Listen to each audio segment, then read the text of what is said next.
Oi, gente, tudo bem? Eu sou a Nina. Sejam muito bem-vindos ao meu canal. O mês de janeiro já acabou, porém, como eu sou uma pessoa que lê extremamente devagar, eu não consigo fazer esses vídeos tipo, ai, eu li 10 livros em janeiro. Não consigo. Porém, mesmo assim, ano passado eu consegui ler 15 livros, entendeu? Isso é um marco histórico para quem lê devagar, faz ETEC e eu fazia a escola, tá? Então não vamos me julgar. Se você leu mais do que 15, por favor, eu não quero saber. E aí eu pensei, por que não pegar essa lista dos 15 livros? E na verdade, infelizmente, ano passado eu li mais livros ruins do que bons. Porém, ainda assim, decidi trazer aqui alguns livros que eu gostei, mais ou menos, e fazer uma lista do que eles me fizeram sentir. Eu gosto muito do fato que nós somos pessoas que sentem as coisas, né? Acho que a vida do ser humano, ela é movida pelo sentimento. Pode ser o sentimento de raiva? Pode ser que seja um sentimento de raiva, mas mesmo assim, você tá ali, você tá sentindo, entendeu? O primeiro livro que eu queria trazer pra essa lista é Queria Morrer, mas no céu não tem Topoki. Eu confesso que eu só li esse livro porque ele foi recomendado pelo Namjoon do BTS e aí eu pensei, ah, o cara é inteligente, né? Vamos dar uma chance. Porém, não sei se eu gostei muito da pegada, assim, da escrita. Ela gravava as conversas de terapia dela e aí ela usou isso pra fazer o livro dela. Então, o livro são conversas que vão seguindo assim, aí tem o terapeuta e ela. E aí, enfim, se eu pudesse dar uma nota, eu acho que seria 3 de 5. Passou de ano, vai, ele passou de ano. Mas eu gostei do sentimento por trás desse livro, porque a protagonista passa por vários momentos que eu sinto que são coisas que eu tô entrando agora. Então, por exemplo, no começo, no meio do livro, na verdade, ela fala que ela se sente muito ansiosa em relação ao trabalho, porque ela não se sente boa no trabalho dela. E ela também se sente feia e tudo mais. E são coisas que, quando eu vou lendo, quando eu li, eu consegui me identificar bastante. Até agora também eu consigo me identificar bastante. Eu tô fazendo desenvolvimento de sistemas. Quer dizer, eu tô fazendo, na verdade, lei da atração para que eu passe na faculdade e consiga fazer desenvolvimento de sistemas. Mas antes de entrar na faculdade, durante o ensino médio, eu fiz desenvolvimento de sistemas na ETEC e eu me sinto, assim, ansiosa também e com medo de não ser boa no que eu tô fazendo. Até porque, graças a Deus, eu acho, eu nunca trabalhei. A minha mãe sempre me deu, assim, a possibilidade de só estudar. E isso é uma coisa boa, mas também em partes eu acho que é meio ruim, porque eu não tenho experiência nenhuma com nada. Mas eu também confesso que eu entro naquele dilema que é o seguinte, ai, queria tanto um trabalho. Aí quando aparece uma vaga de emprego, eu fico tipo, ah, não, agora eu não sou boa o suficiente para essa vaga. E sobre a protagonista se sentir feia, é um sentimento assim que eu entendo muito. Eu tô passando por um período de baixa autoestima que só Deus sabe. Então eu tô tentando cuidar mais de mim mesma, tanto de um jeito mais físico, né, seja com maquiagem ou com as coisas do meu cabelo, quanto de um jeito mais psicológico, né. Então agora eu tô tentando ler mais livros, porque eu não tenho nada pra fazer, graças a Deus eu consegui me formar. Eu também tô fazendo crochê e aí eu faço academia também, o que me ajuda muito. Então, eu senti durante esse livro, uma sensação de conexão, assim, por eu pegar aquele livro para ler bem no momento que eu tô meio que passando por essas coisas que a protagonista estava gente, se vocês estiverem ouvindo um ronco, é o meu cachorro. O segundo livro dessa lista foi Cleópatra e Frankenstein. Eu, sinceramente, não gostei desse livro, tá? Eu acho que ele foi muito hypado, sem ter ali a farofa que faltava realmente pra ele ficar bom. Ele conta a história de uma menina super novinha chamada Cleo, que numa noite ela acha um cara chamado Frank. E aí eles começam a conversar, se dão super bem, e eles se casam depois. Só que tudo foi muito rápido, tudo foi muito rápido. Então, quando eu tava lendo esse livro, que por sinal foi muito difícil terminar, gente, esse livro eu realmente não gostei. Então, quando eu estava lendo esse livro, eu senti muito medo de passar por aquele período do casamento que eles passaram, de muita dificuldade de conexão, de comunicação. Eles brigavam muito, e conforme o livro ia andando, assim, você percebia que os dois estavam extremamente cansados de levarem aquele relacionamento por conta de tantas as brigas, só que eles também eram pessoas muito diferentes, assim. Então, o Frank trabalhava muito no mundo, se não me engano, ele era designer, tinha alguma empresa, alguma coisa assim, e ele gostava de trabalhar fora, ele trabalhava por muitas horas. Já a Cleo não, a Cleo era uma pessoa mais artística, então ela trabalhava dentro de casa e tinha um estúdio. E querendo ou não, são mundos diferentes, né? Uma pessoa que gosta de trabalhar fora e uma pessoa que gosta de trabalhar na quietude de um estúdio, geralmente já acaba atrapalhando ali a rotina, porque eles não se encontravam muito. Quando eles se encontravam, eles estavam cansados. Então, eu fiquei com muito medo, assim, de não me conectar com a pessoa que tá do meu lado, sabe? Por mais que no começo você e aquela pessoa estejam conectados, o tempo passa e manter essa conexão, acho que é a maior das dificuldades nos relacionamentos, manter a conexão. Eu recomendo esse livro?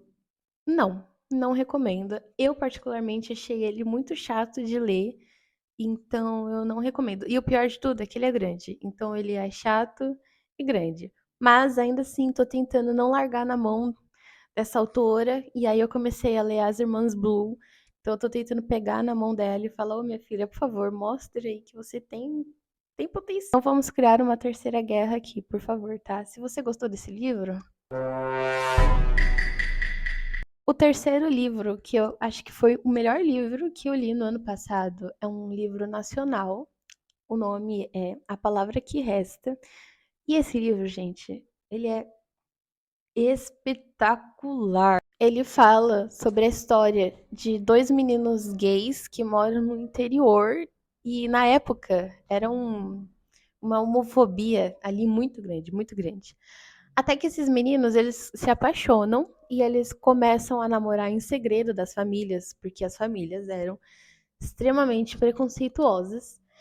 Só que o pai de um dos meninos descobre que eles estavam namorando, e aí, gente, dá um bafafá. Eles são proibidos de se verem, eles não podem se ver. Um dos meninos escreve uma carta pro namorado, só que o namorado era analfabeto. Esse menino analfabeto, ele passa a vida toda, ele sai de casa, ele briga com os pais, e ele passa a vida toda dele tentando aprender a ler, para conseguir ler a carta que o namorado dele tinha mandado. É muito bonito, assim, e é uma história de como o preconceito, ele é enraizado na cabeça das pessoas, até mesmo de quem faz parte daquilo. Esse livro, ele me trouxe um sentimento de que o amor é muito forte, é muito forte. E não necessariamente é um amor romântico, porque quando esse menino sai da casa dos pais, ele vai para a grande cidade e ele não conhecia ninguém, ele não tinha emprego nenhum, ele não tinha terminado o ensino médio porque ele tinha que ajudar o pai na fazenda dele, então ele não conseguiu estudar e ele não conseguia achar empregos bons. Só que mesmo assim ele consegue achar amigos ali na cidade grande que também eram pessoas socialmente excluídas, né? Porque ele começou a morar com uma mulher trans e com outro rapaz que também era gay. Enfim, o amor que esses três criam é lindo. É lindo, então, às vezes, a gente carrega muito peso no nosso coração, mas sempre vai ter alguém que vai trazer pra gente um amor muito grande e vai conseguir ajudar a gente com esse amor, sabe? Eu gosto muito desse sentimento de amar. Eu acho que o amor, independente de qual, é um sentimento muito poderoso. Seja o amor de uma mãe pelo filho, ou de um pai pelo filho, ou de um namorado, um marido pela esposa, de amigos, não interessa. Se for verdadeiro, é lindo e é muito difícil de acabar. E um pequeno spoiler aqui também, vou ter que dar esse spoiler. A gente passa o livro todo lendo, achando que a gente vai saber o que tem na carta, mas na verdade ele aprende a ler e ele não lê a carta, ele decide não ler a carta. E mesmo assim, né, quando eu li a primeira vez, eu fiquei pensando, pô, eu li o livro todo pra saber o que tá nessa carta. E ele não leu a merda da carta. Mas eu acho que a história do livro não é sobre o que tá escrito na carta em si, mas é sobre o que ele fez pra conseguir ler. Porque ele já era um senhor quando ele decidiu aprender a ler. Quando ele volta à escola, ele tem que enfrentar todos os sentimentos de preconceito, de achar que senhores e pessoas velhas não têm que estar na escola. Enfim, eu acho que o livro é sobre como que, novamente, o amor pode movimentar a gente, até num nível de fazer com que a gente aprenda alguma coisa para poder trazer o resultado de outra coisa. E o último livro que eu li foi um livro particularmente muito esquisito, mas foi um livro bom de uma certa forma. O nome desse livro é Bartleby, o Escrivão, e ele é curto. Ele conta a história de um escrivão chamado Bartleby, que vai trabalhar num escritório de advocacia.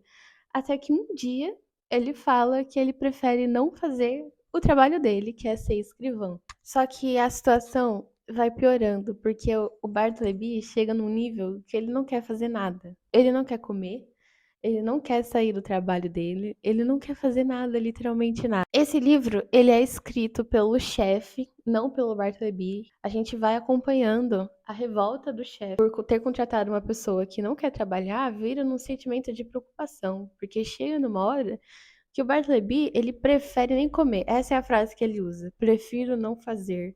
Prefiro não trabalhar, prefiro não sair daqui, prefiro não comer e por aí vai. Esse livro demorou um pouco para eu poder arrumar bem as ideias dele na minha cabeça e entender o que estava por trás. Eu tive que fazer uma breve pesquisa e eu acho que a crítica desse livro é que o Bartleby, antes dele ser escrivão, ele trabalhava em uma empresa muito grande, um trabalho que eu não lembro qual que era, sinceramente, eu não lembro qual que era, mas ele mudou de cargo. Então antes ele não era escrivão, e aí ele virou escrivão. Esse livro, ele, pelo que eu entendi, ele é uma crítica à alienação do trabalho e como que essa quebra, né, você pega um trabalho e divide ele em várias coisas, pode prejudicar a mente de uma pessoa. Então, por exemplo, pelo que eu entendi, se antes eu fazia a cadeira inteira, agora eu vou fazer as pernas da cadeira, você vai fazer o assento da cadeira e vai ter outra pessoa que vai fazer aquela parte que encosta as costas.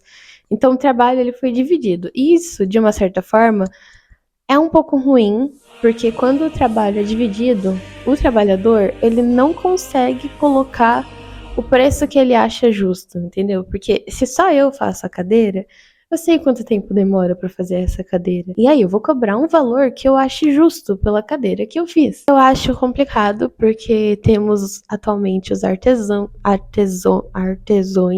Eu sempre percebo que quando eles colocam um preço caro pelo trabalho deles, as pessoas não gostam.